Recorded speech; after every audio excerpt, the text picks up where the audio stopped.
లూకా సువార్త 15వ అధ్యాయంలోకి వద్దాం. తప్పిపోయిన కుమారుడుగా చిన్న కుమారుడు పరిచయం అవుతూ ఉన్నాడు. తండ్రి దగ్గరే ఉంటూ పెద్ద కుమారుడు కనబడుతూ ఉన్నాడు. ఈ ఇద్దరు కుమారులు కూడా తండ్రి దగ్గరే ఉంటూ ఉన్నారు. ఒకానొక సమయంలో ఆ చిన్న కుమారుడు వచ్చి తండ్రిని అడుగుతూ ఉంటాడు కదా, చిన్నవాడు నాకు వచ్చు భాగమును అడుగగా అతడు తన ఆస్తిని చిన్న కుమారునికి పంచిపెట్టాడు. దేవుని నామానికి స్తోత్రం కలుగును గాక. ఈ ఆస్తి తీసుకోక ముందు చిన్న కుమారుడు ఎక్కడున్నాడండి చెప్పాలి. పెద్ద కుమారుడు చిన్న కుమారుడు ఇద్దరు కుమారులు కూడా ఎవరి దగ్గర ఉన్నారు? తండ్రి దగ్గరే ఉంటూ ఉన్నారు. తండ్రి మిగుల ఆస్తిపరుడు. ఎవరంట? తండ్రి ఏమో మిగుల ఆస్తిపరుడు, తండ్రి ఏమో ధనవంతుడు, తండ్రి ఏమో ఐశ్వర్యవంతుడు. ఆ ఐశ్వర్యవంతుకి ఇద్దరే కుమారులు గనక తండ్రి యొక్క యావదాస్తికి వారిద్దరే వారసులు. దేవునికి స్తోత్రం కలుగును గాక.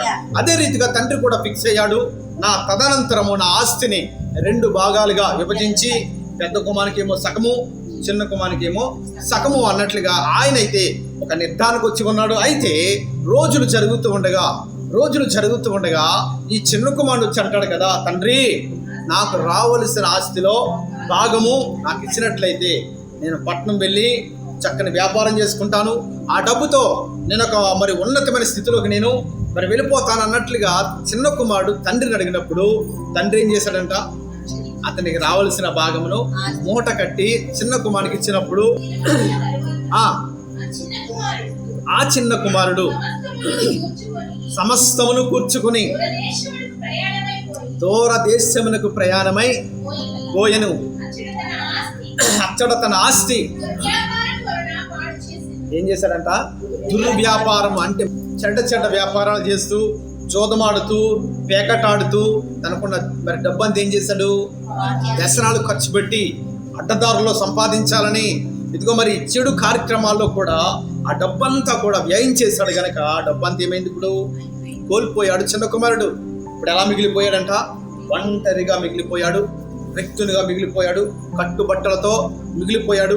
అప్పటి వరకు కూడా తన చుట్టూ తిరిగిన స్నేహితులందరూ కూడా ఏం చేశారంట, ఒక్కొక్కరుగా జారుకున్నారు. ఎవరు కూడా అతనికి సహాయం చేయటం లేదు.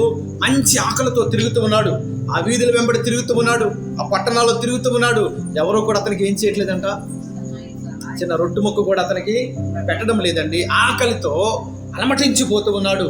ఎవరైనా కనికరిస్తే కాస్త ఒక ముద్ద పెడతారేమోనని ఎంత వెతికినా ఎవరు కూడా ఏం చేయట్లేదంట, అతన్ని కనికరించడం లేదు. చివరికి పందులు తినేటువంటి పొట్టు ఏంటంట, పందులు తినే పొట్టు కూడా తినడానికి సిద్ధపడి వెళ్ళినప్పుడు అక్కడ అతనికి ఏమైందంట, జ్ఞానోదయం అయింది. ఏమైందంట, బుద్ధి వచ్చిందనమాట. బుద్ధి వచ్చి ఏమనుకుంటున్నాడు, నా తండ్రి దగ్గర విస్తారమైన పని వాళ్ళు ఉన్నారు కదా, నా తండ్రి వారికి విస్తారమైనటువంటి ఆహార పదార్థాలు కడుపు నిండా ఆహారం పెడుతూ ఉన్నాడు కదా, కాబట్టి నేను కూడా ఆ పని వారిలో ఒకటి వలె జాయిన్ అయిపోయినట్లయితే కనుక నా కడుపు నిండా ఆహారం దొరుకుతుంది కదా అన్నట్లుగా ఆ పని వారిలో ఒకటిగా జాయిన్ అవ్వడానికి ఇష్టపడ్డాడు. కానీ మరలా తండ్రికి కుమారుడిగా వెళ్దారని అతడు నిర్ణయించుకోలేదు. చూడండి, అక్కడే అతనికి ఏమొచ్చిందంటే పశ్చాత్తాపము కలిగింది, జ్ఞానోదయం అయింది, బుద్ధి వచ్చింది, మారు మనసు కూడా వచ్చింది. దేవునికి స్తోత్రం కలుగును గాక. అక్కడ తన పరిస్థితి అంతా కూడా మారిపోయిందండి. తన హృదయం కూడా మారిపోయింది. ఇంతకు ముందులాగా చిన్న కుమారుడు కనిపించడం లేదు. అతనిలో ఒక పశ్చాత్తాపం రేగిపోతూ ఉంది. ఇంకా నేను ఎప్పటికీ కూడా ఈ పాడు పని చేయకూడదు, ఇలా చేసి నా జీవితంలో నాశనం కొని తెచ్చుకున్నాను అన్నట్లుగా తనలో ఒక మార్పు కలిగింది, పశ్చాత్తాపం కలిగింది. తన తప్పంతా కూడా తెలుసుకుని ఇప్పుడు ఎలా మారిపోయాడంట, ఒక నూతనమైన సృష్టిగా ఆ చిన్న కుమారుడు మారిపోయాడు. దేవునికి స్తోత్రం కలుగును గాక. అయితే ఏ ఉద్దేశంతో ఇప్పుడు తండ్రి ఇంటికి వస్తూ ఉన్నాడంటే, పనివారిలో ఒక పనోడు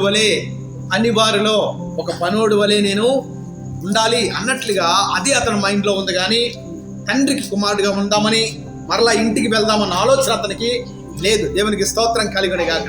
అలా ఇంటికి వస్తూ ఉండగా దూరం నుంచి ఎవరు చూస్తున్నారంట, తండ్రి చూసి ఏం చేశాడు చూడండి, చదవడం మాట. వాడు ఇంకా దూరంగా ఉన్నప్పుడు తండ్రి వాడిని చూచి కనికరపడి పరిగెత్తి వాని మెడ మీద పడి ఆడి మెడ మీద పడి ముద్దు పెట్టుకొని అప్పుడు ఆ కుమారుడు అతనితో తండ్రి నేను పరలోకమునకు విరోధముగాను నీ ఎదుటను పాపము చేసి తిని ఇక మీదట నీ కుమారుడని అనిపించుకొనుటకు యోగ్యుడను కాను అనేను. దేవునికి స్తోత్రం కలుగును కాక. ఎందుకంటే పరలోకము అన్న మాట ఇతని నోటి నుంచి ఎందుకు వచ్చిందండి? అలా ఈ మాట ఇతని నోటి నుంచి రావాల్సిన అవసరం ఇక్కడ లేదు కదా. తండ్రి నేను నీకు వ్యతిరేకముగా పాపం చేశానయ్యా అని అంటే సరిపోతుంది కదా. పరలోక సంబంధము భూ సంబంధము రెండూ కూడా ఒక పాఠము లాగా దేవుడు ఇక్కడ మంచి పాఠాన్ని మనకు నేర్పిస్తూ ఉన్నాడు. దేవునికి స్తోత్రం కలుగును గాక. పరలోకములు ఎవరు ఉంటారండి? అక్కడ కూడా ఒక తండ్రి ఆసీనుడై ఉన్నాడు. దేవునికి స్తోత్రం కలుగును గాక. అత్యున్నతమైన సింహాసనము మీద ఆసీనుడైన దేవుడు కొలువై ఉన్నాడు అక్కడ. దేవునికి స్తోత్రం కలుగును గాక. యెషయా భక్తుడు అంటాడు కదా 6వ అధ్యాయములో, ఇదిగో మరి ఆకాశము తెరవబడుట నేను చూస్తూ ఉన్నాను, ఇదిగో మరి దూతలు పరిశుద్ధుడు పరిశుద్ధుడు పరిశుద్ధుడని ఆయనను ఆరాధిస్తున్నటువంటి సన్నివేశాన్ని నేను కళ్ళారా చూస్తూ ఉన్నాను. నేను అపవిత్రమైన వాడను ఏమంటాడంట? అపవిత్రమైన వాడను, అపవిత్రమైన పెదవులు కలడు వాళ్ళను, ఇదిగో ఎంత మంచి దృశ్యాన్ని నేను చూస్తూ ఉన్నానే, నేను ఎంతో ఘోర పాపిని అన్నట్లుగా ప్రవక్త మాట్లాడుతూ ఉన్నాడండి. దేవునికి స్తోత్రం కలుగును గాక. ఆ పరలోక దర్శనాన్ని చూసినప్పుడు యెషయా భక్తుడికి ఏం కలిగిందంట?